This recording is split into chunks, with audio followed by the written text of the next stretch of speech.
तो मुझे ऐसा काम करना है कि मैं बार बार कैमरे के सामने आऊँ। देन आई गॉट खेलती है जिंदगी आपकी। तो जब मैंने वो किया तो तब मुझे लगा कि तब वो मेरे महीने में ना कुछ आई थिंक 8 to 10 डेज का शूट होता था।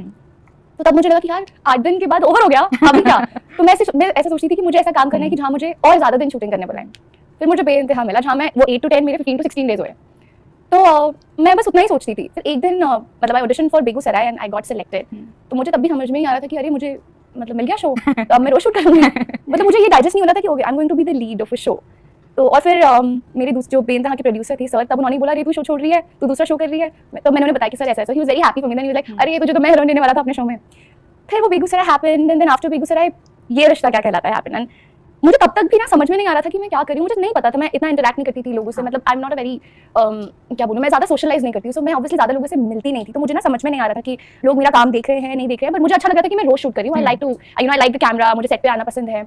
फिर ये रिश्ता क्या कहलाता है कि बाद जब मैं लोगों से मिलने लगी, मुझे समझ में आने लगा कि यार लोग मेरा काम देखते हैं, लोग मुझे जेन्युइनली पसंद कर रहे हैं। तब मुझे कहीं ना कहीं डाइजेस्ट हुआ कि हाँ शायद मैं कुछ अच्छा कर रही हूँ, मैं एक लीड शो कर रही हूँ और मुझे बहुत खुशी है जो मैं कर रही हूँ। yes. तो मेरी जर्नी बहुत अच्छी रही है। मतलब मैं हमेशा step by step I think आगे बढ़ी हूँ। मैंने चाहा भी वही है। मतलब जब मैंने पहला शो किया था मैंने ये नहीं सोचा था कि इसके बाद मुझे सीधा हीरोइन में बन जाऊँ। मैं तो सोचती नहीं थी कि मैं बनूंगी भी नहीं। तो या I mean it was beautiful. पर वो बाउंसिंग बैक, ये आपने बिल्कुल सही कहा कि एक एक्टर की लाइफ, और सिर्फ एक्टर की नहीं, आई थिंक इंडस्ट्री में जो लोग हैं ना उनकी लाइफ, उनका करियर बहुत ही अनसर्टन होता है, बहुत ही अनसर्टन होता है। मतलब आज काम है, आपको नहीं पता है कि कल आपके पास काम होगा या नहीं। और जब एक शो चलता है तो उसमें एक साथ 100, 150, 200 लोगों का परिवार जुड़ता है, चलता है। और जब वो बंद होता है तो सिर्फ आपके लिए काम नहीं चलता है, उन सब लोगों का काम चल जाता है। एब्सोल्युटली। तो हम लोग तो फिर भी यार हम लोग उनसे बहुत ज़्यादा कमाते हैं, जो टेक्नीशियंस होते हैं, जो इतने सारे लोग काम करते हैं। तो हम लोग फिर भी सेव कर सकते हैं। मुझे उन लोगों की चिंता होती है जो डेली कमा रहे हैं और अपनी घर चला रहे हैं। तो यार ये इंडस्ट्री बहुत अनसर्टन है, बट आई थिंक सभी लोगों के लिए, और वो लोग हमसे ज़्यादा मेहनत भी करते हैं। जो हमसे शायद 2 घंटे पहले आते हैं, हमारे 4 घंटे बाद जाते हैं। तो यार ये अब मैं क्या बोलूँ, I think it's a part of this life, this industry, जो हर किसी को जो इसमें उन्हें फेस करना पड़ता है। तो यार I don't know, I just pray for everyone. मैं अपने लिए भी, सबके लिए जिनके साथ मैं काम करती हूँ, जुड़ती हूँ, मैं सबके लिए प्रे करती हूँ। और मैं अपनी तरफ से उनकी हेल्प मैं जितनी कर सकती हूँ हमेशा कोशिश करती हूँ कि मैं करूँ। लाइक जब लॉकडाउन भी था तो जब शूटिंग नहीं चल रही थी तभी मेरी जो टीम थी और मेरे साथ जितने लोग जुड़े हुए थे, और काफ़ी लोगों को मतलब हमने ऐसा था कि हमने उनकी सैलरी नहीं कम की। हमने कहा हम आप लोग काम नहीं करें बट हम फिर भी दे, दैट्स अ वेरी क्योंकि हाँ, तो हम फिर भी उनको मतलब हमारी तरफ से जो हो पाया वो कर रहे थे। बाकी जहाँ तक एक एक्टर की बात है, मेरे बाउंस बैक करने की बात है, सो टचवुड मैं इस मामले में काफ़ी लकी रही हूँ कि मेरे पास हमेशा काम रहा है। एक्टर्स लाइक मी यार, believe in yourself and confidence I think is the की। जब मैं छोटी थी, जब मैं स्टार्ट कर रही थी, मैं आज भी इतनी कॉन्फिडेंट नहीं हूँ जितनी मैं तब थी। तो I feel confidence is the key and then honesty and hard work. आप मेहनत कभी फेल नहीं होती। सो ऑनेस्टी के साथ आप आगे बढ़ो, मेहनत करो, जरूर सक्सेसफुल हो। Thank you. Maintain good health, eat good food, eat healthy food, less of processed food, और वर्कआउट आई थिंक कोई भी फॉर्म आप करो, but it's very important for everybody to workout. दिन में एक बार, भले आप आधा घंटा निकालो, 30 minutes I feel is enough, but consistency is the key. You have to work out every day. एक दिन आप ब्रेक दे सकते हो। मेरे पापा तो हमेशा बोलते हैं यार जितना खाना खाओ, जो खाना खाओ, बट वर्कआउट करना बहुत जरूरी है। सो आई थिंक हर किसी के लिए, हर एज ग्रुप के लिए वर्कआउट करना बहुत ज़्यादा ज़रूरी है। दिन के 30 मिनट्स। और जो बहुत ज़्यादा बुजुर्ग लोग हैं उनके लिए भी आई थिंक चलना, वॉक कर लें, अगर कुछ और नहीं कर सकते तो वॉक कर लें, बट आई थिंक वर्कआउट करना बहुत ज़रूरी है। इट्स ओके, ये होता है। आप अपनी मेहनत करो, आप अच्छे से काम करो, दिल से काम करो, सब अच्छा हो जाएगा। हर किसी का टाइम आता है, बस आप अपने काम के साथ ऑनेस्ट रहो, सिंसियर रहो। और जाते हुए, मतलब जब मैंने वो शो छोड़ा था उसके लास्ट डे में वो दोनों एक्टर्स रोए थे मुझे बाय बाय करते हुए। तो नाम नहीं लूंगी उनका, बट बाद में एक बॉन्डिंग बन गई थी। But my first day was a little difficult.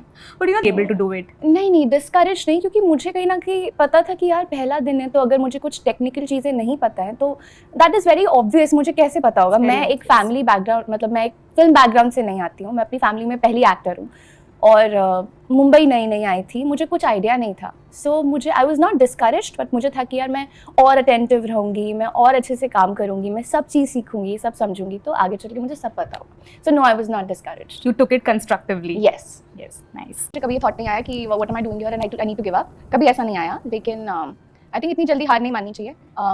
Time लगता है कुछ चीज़ों में, लेकिन अगर आप किसी चीज़ को पूरी शिद्दत से चाहो तो पूरी कायनात आपको उससे मिलाने की साजिश में जुड़ जाती है, something like that. So I think वो है। और मैं हमेशा यही सोचती थी यार अगर आज अच्छा नहीं है तो कोई बात नहीं, शायद अगर कोई चीज़ नहीं होती तो मैं ये सोचती थी ठीक है शायद इसमें भी मेरे लिए कुछ अच्छा ही होगा, शायद अगली बार जो होगा वो कुछ और जो होगा वो इससे बेहतर होगा। तो मैंने कभी वो गिव अप वाला वो थॉट मुझे कभी नहीं आया। और and we should not give up, why should we? अगर ये नहीं होगा तो कुछ और होगा।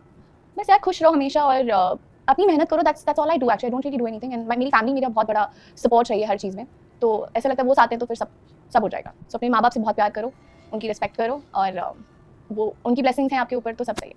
So I think मुझे बहुत अच्छे लोग मिलते हैं, जैसे आप लोग मिले हो मुझे आज, मुझे सबसे मिलकर बहुत अच्छा लग रहा है. मेरा कुछ टाइम अभी पहले तक I was not in a very good state, मेरी फैमिली में एक्चुअली कुछ प्रॉब्लम हुई थी, बट या आई एम फाइन नाउ. और आज आप लोगों को मिलके बाद मैं खुद इतने दिनों बाद इतना हंस रही हूँ यार, मुझे बहुत मज़ा आ रहा है. तो मुझे हमेशा अच्छे लोग मिले हैं, मैं ब्लेस्ड रही हूँ. और यार हमेशा आई थिंक अच्छी बुरी चीज़ें होती हैं, पर कोई भी टाइम परमानेंट नहीं होता. अगर अच्छा टाइम परमानेंट नहीं रहा है, कुछ बुरा आ गया है, तो फिर बुरा टाइम भी परमानेंट नहीं रहेगा.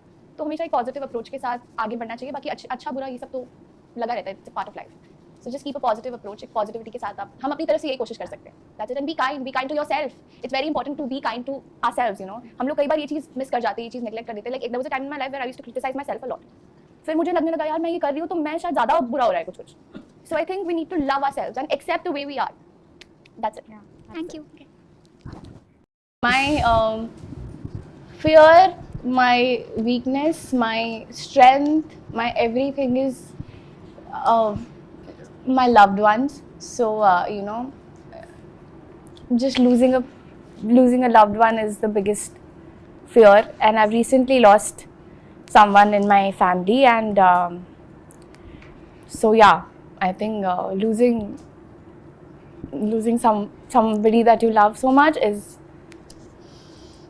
very so losing people that you love. तो जब मेरा फर्स्ट चेक आया था तब मेरे लिए उस टाइम वो 1.5 लाख रुपए बहुत ज़्यादा अमाउंट थी, और वो मेरे साथ 3 महीने का चेक था. तो उस दिन ना मुझे लगा कि यार मेरे पास कितने सारे पैसे हैं मैं कितनी अमीर हूँ, मुझे अब मैं क्या करूँ. तो आई वाज सो हैप्पी. उस दिन मैंने mummy papa Kanha Sheetal my siblings अपने दादू के लिए सबके लिए मैंने कहा मैं आज सबको शॉपिंग कराऊंगी. तो उस दिन मुझे लगा यार मैंने कुछ तो किया है, मतलब my family is so happy, मैं सबको शॉपिंग करा रही हूँ. वो दिन मेरे लिए बहुत स्पेशल था. वो that feeling is अच्छा, skin care routine it's very basic, it's very simple. मैं फेस क्लेंस करती हूँ. जब मैंने मेकअप किया होता है तो मैं एक बाम यूज करती हूँ. उसके बाद I wash my face with the cleanser and then I apply a moisturiser. That's it. और जब मैं घर पे हूँ तो मैं बहुत घर के ऐसे देसी नुस्खे करती हूँ. कभी बेसन लगा लिया दही में मिला के, कभी बहुत शहद लगा लिया. आई डू मैं घर के नुस्खे बहुत ज़्यादा करती हूँ. Thank you. I think natural, जितना नेचुरल चीज़ें हम यूज़ करें ना अपने स्किन के लिए, स्किन को जितना केमिकल से आप दूर रख सको उतना रखना चाहिए. सो या अगर मैं वर्क वाइज बोलूँ तो आई फील अभी तो बहुत कुछ करना बाकी है. बहुत सारी चीज़ें ऐसी जो मैं करना चाहती हूँ, बहुत तरह के कैरेक्टर्स है जो मैं प्ले करना चाहती हूँ, काफ़ी चीज़ें मैं सीखना चाहती हूँ. बट ऐसे कोई ख्वाब मेरा हमेशा से एक ही ख्वाब था कि मुझे मेरी फैमिली को प्राउड फील करवाना है, उन्हें बहुत खुश करना है. मैं हमेशा से सोचती थी कि यार मुझे ऐसा कुछ काम करना है कि अगर मेरे भाई बहन छोटे थे तो अगर उन्होंने वो किसी चीज़ पर हाथ रखें तो मुझे उसका प्राइस टैग ना दिखे उसे खरीदने से पहले, और मैं बोलूँ हाँ ले लो. तो मेरा हमेशा से एक वो चीज़ थी जो I want to become a better version of myself every day. मुझे हर दिन अपने आप को इम्प्रूव करना है. हर दिन मैं कल जो थी उससे मुझे आज बेहतर होना है. That's what I do.